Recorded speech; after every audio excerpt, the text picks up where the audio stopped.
ഒടുവിൽ ഒരു ഇൻവോയ്സിന് എഗെയിൻസ്റ്റുള്ള എമൗണ്ട് ഒരു കസ്റ്റമറിൽ നിന്ന് കിട്ടൂല എന്ന് 100% ഉറപ്പിച്ചു കഴിഞ്ഞാൽ ഡയറക്റ്റ് റൈറ്റ് ഓഫ്, സാധാരണ ഡയറക്റ്റ് റൈറ്റ് ഓഫ് ചെയ്യാറില്ല, അലവൻസിലേക്ക്, അതായത് provision for doubtful debts create ചെയ്യുകയാണ് പതിവ്.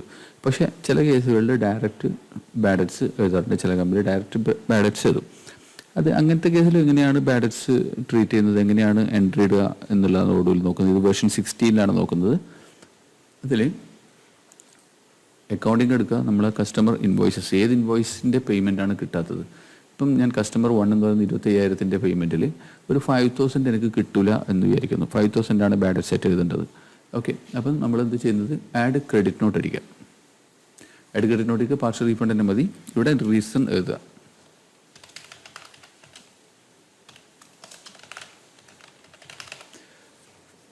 ഇപ്പം 5,000 ബാഡ് സെറ്റ് ട്രീറ്റ് ചെയ്യണം. ഇത് റിവേഴ്സ് അടിക്കുക.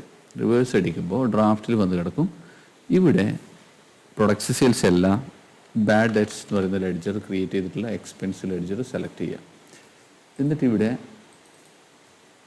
അക്കൗണ്ടിങ്ങിലൂടെ പോകുന്ന ഇൻവോയ്സ് ആയതുകൊണ്ട് ക്വാണ്ടിറ്റിനെ ബാധിക്കില്ല. അവിടെ 1 അടിക്കുക, 5,000 കൊടുക്കുക. ഇതൊന്നും ശരിക്കും എണ്ണത്തിൽ ബാധിക്കുകയൊന്നും ചെയ്യില്ല. ഈ ലെഡ്ജറും ഈ എമൗണ്ടും മാത്രമേ കാര്യമായിട്ട് ബാധിക്കുള്ളൂ. ഈ കേസിൽ അക്കൗണ്ടിങ്ങിലൂടെ ഇൻവോയ്സ് പോകുമ്പോൾ കൺഫേം അടിക്കുക. അപ്പോൾ നമ്മൾ അത്രയും പ്രൊവിഷൻ ബാഡ് ഡെറ്റ്സ് ആയിട്ട് ട്രീറ്റ് ചെയ്തു.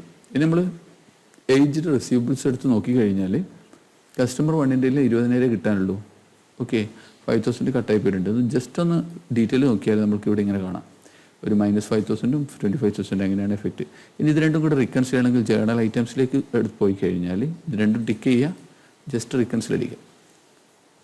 അപ്പോൾ ഇവിടെ കൗണ്ടർ പാർട്ടി 20,000 എന്താണെന്നുള്ളത് നമുക്ക് കൊടുക്കാൻ വേണ്ടി ചോദിക്കുന്നുണ്ട്. ഒന്നുമില്ല, അതൊന്നും കൊടുക്കാണ്ടിരിക്കുമ്പോൾ അത് ഓപ്പൺ ആയിട്ട് കിടന്നോളും. ഇത് ഈ 20,000 വേറെ ഏതെങ്കിലും ലെഡ്ജിലേക്ക് തട്ടണമെങ്കിൽ അവിടെ എഴുതി കൊടുത്താൽ മതി. തൽക്കാലം ഇപ്പം നമ്മൾ ഈ 25,005 ബാലൻസ് 20 കിടക്കും, റിക്കൺസിലായിട്ടുണ്ട്. ഇനി നമ്മൾ ഒന്നുകൂടെ ഏജ്ഡ് റിസീവബിൾസിലേക്ക് വന്നു കഴിഞ്ഞാൽ ഇവിടെ ഇപ്പോൾ ഒരു ലൈനേ ഉള്ളൂ, ആ സെക്കൻഡ് ലൈൻ കട്ടായിട്ടുണ്ട്. ഈ രീതിയിൽ നമുക്ക് ഇനി ട്രയൽ ബാലൻസ് ഒന്ന് എടുത്ത് നോക്കിക്കഴിഞ്ഞാൽ ട്രയൽ ബാലൻസ് ബാലൻസ് വന്നിട്ടുണ്ടാവും. ബാലൻസ് 5,000 ട്രയൽ ബാലൻസിൽ വന്നിട്ടുണ്ട്. ഇങ്ങനെ എത്ര ഇൻവോയ്സസിൻ്റെയും ബാലൻസ് ഡയറക്റ്റ് ചെയ്യുന്നുണ്ടെങ്കിൽ, ഡയറക്റ്റ് റൈറ്റ് ഓഫ് ചെയ്യാറുണ്ടെങ്കിൽ ഈ രീതിയിൽ ചെയ്യാം. പ്രൊവിഷൻ ഇടുന്നത് ഞാൻ തൊട്ടടുത്തൊരു വീഡിയോയിൽ ചെയ്യുന്നുണ്ട്.